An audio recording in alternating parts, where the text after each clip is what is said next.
Hello and welcome to Sociology Development Radio Show. My name is Rosanna Binti Kamel. My number metric is 71410 as your host for today's section. So we have four panels with us that will be discussing about today's topic. There are Julian Alma Anak Jimmy 70033, Nur Hikmah Binti Subri 70973, Nur Shafira Haq binti Kamaluddin 71035, and Hamdi bin Jamuddin 69812. Therefore, our topic for today's section is development theory, which is globalization theory. So we have got lots to talk about today. So let's dive right in with our first panel, Gillian. She will talk about the concept, history, and the branches of the theory. Please, Gillian. Hi, thank you for having me today. It's really a pleasure for me to give some talk about the globalization theory. Okay, globalization is an influential contemporary development against the emergence of various possibilities of world change. The influence of globalization can remove various obstacles that make the world more open and meet each other. It can be said that globalization brings a new perspective on the concept of world without boundaries that is currently has become a reality and have a significant influence on cultural development, which eventually brought about new changes. Okay, globalization is also often defined as internationalizations because of both have many similarities in terms of characteristics. So these two terms are frequent exchange.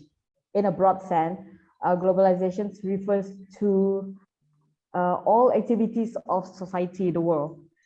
In fact, globalizations can also be defined as intensifications of relationships social around the world that connects remote areas with various ways in which local events are shaped by events which happen elsewhere and vice versa.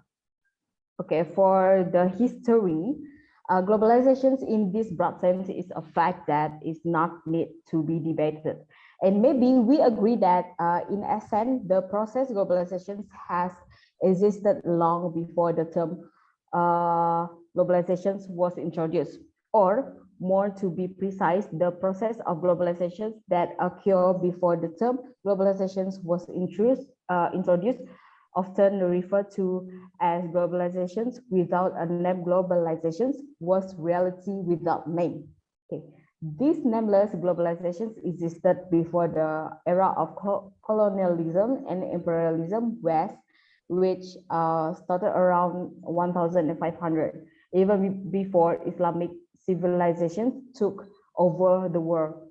In fact, the grassroots of globalizations can be traced back to pre-Islamic times. Okay, there has three branches in this theory, which is economic conditions, social scenarios, and development. So I will focus on social scenarios. Okay, social scenarios is an ongoing process that involves interconnected changes in the economy, culture, social, and political sphere of society. Social globalization refers to the sharing of ideas and information between and through different countries. In today's world, the internet and social media is at the heart of this. Good example of social globalization could include internationally popular films, books, and TV series. But so far, the use of the term globalization has not provided a definition clear, as although some features and dimensions have been widely stated as in on. Of course, until now, we do not have a clear definitions and concept of globalizations. We assume that the agreement of experts on the issue of the definitions of globalizations is not will be achieved. In the same way, there is no scientific agreement in formulations of the concept of culture and civilizations itself. So that's all from me. Thank you. Wow, that's interesting, Julian. Now we know a lot about the concept of this theory, which is known as world without boundaries. Okay, let's move on to the next part that will be shared by Hikmah. So tell us what is the basic principles of this theory. Thank you, Ms. Rosiana. Hi, everyone. Today I will explain on the basic principles of globalization theory, which have 8 principles, which is the first is economic globalization, which giving development system in economy to the nation when they are growing skills to make trade system. The rising of the economic globalization giving interconnectedness of world economies, which have impacts of increasing cross-border commodity and service trade, international money flows, and the widespread and fast dissemination of technology to the continued growth and reciprocal integration of market borders. The second principle is financial globalization, which has connected with economic globalization, which they give integration of country on the financial system locally with worldwide financial markets and institutions. Furthermore, governments are involved when they are often required to liberalize the domestic financial sector and capital account in order to achieve this integration. Thus, the country will have widespread use of international financial intermediaries. The third principle is cultural globalization, which referring to the interpenetration of cultures, which implies that culture should embrace the concept, beliefs, and costumes. However, the rising of globalization giving effects on the abandoning their own culture in favor of a multinational subculture. It is also given reflecting on how culture has been seen and used in the past aids in understanding difficulties related to its forward circulation and dissemination. The next principle is political globalization, which has impacts on the development and give influence on the international organization such as UN or WHO, which is already happened in the international system. In other words, it is either democracies be able to adapt to the publics in a globalized world on the supportive of citizens towards democracy or globalization have such an impact on public opinion and party systems that majorities of the public and political parties turn against incumbent governments and globalization as well as democratic governance itself.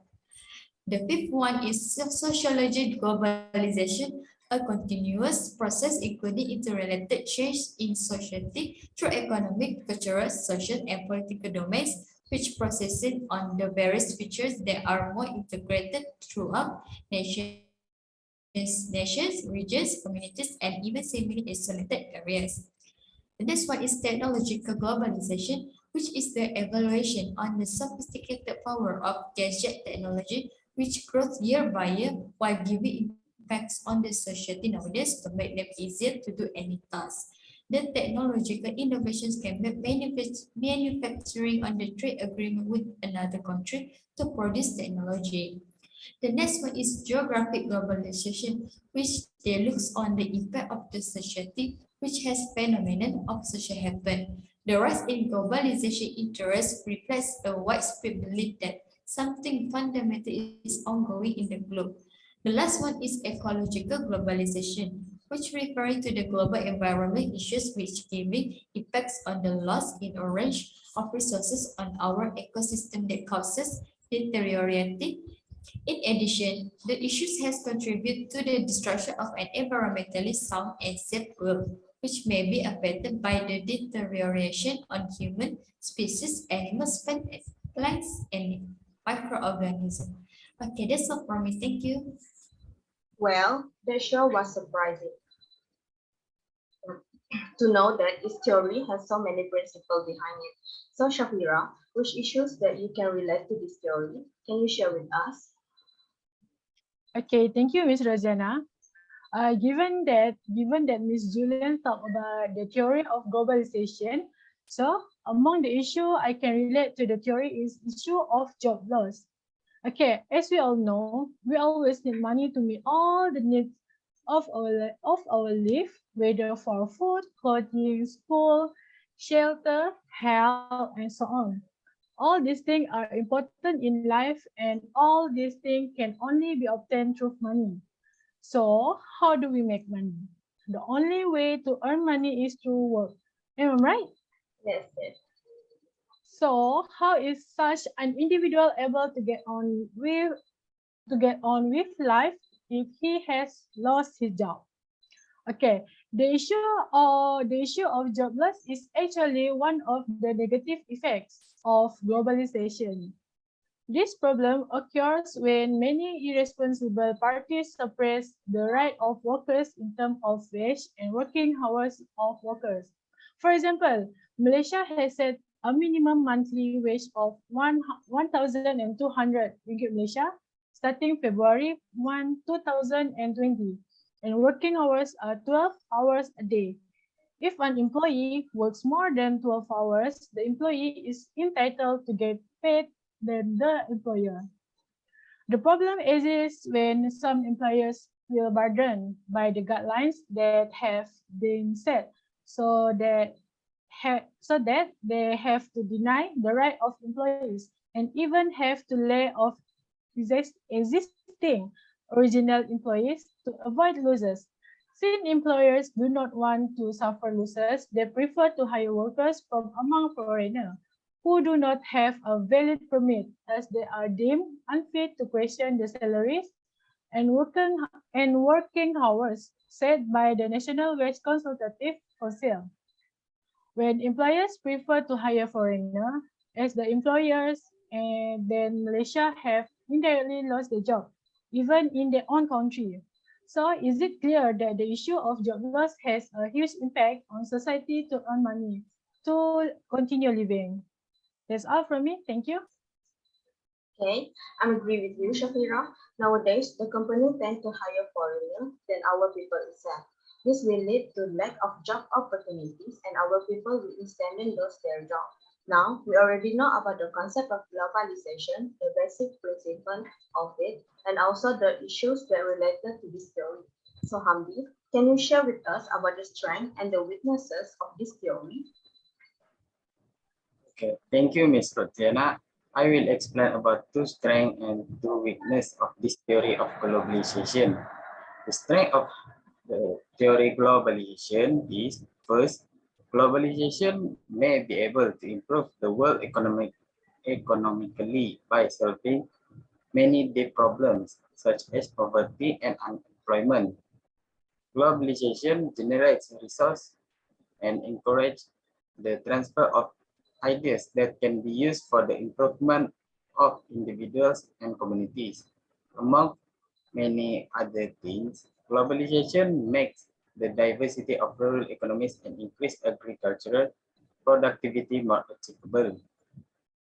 Globalization also makes environmental care, improve living conditions, and food safety easier to achieve. Globalization reallocate capital and labor to more efficient and effective production lines. Second, globalization promotes the existence of foreign direct investment. Foreign direct investment is a fundamental part of an effective and open international economic system, and it acts as the main means to development. The existence of foreign ventures will be able to upgrade telecommunication service, the establishment of trade and financial related networks, the creation of modern accounting and management methods, the improvement of the industry, the work experience required for the labor force, and specialized technology as well as general knowledge in production and distribution. The weakness of theory globalization is, first, exploiting the cheaper labor market.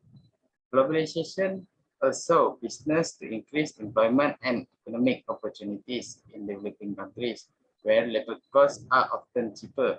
However, overall economic growth in this country may slow and remain unchanged. Second, causing job displacement. Globalization does not result in increase in the number of jobs. Instead, it redistributes jobs by transferring production from high-cost countries to low-cost countries.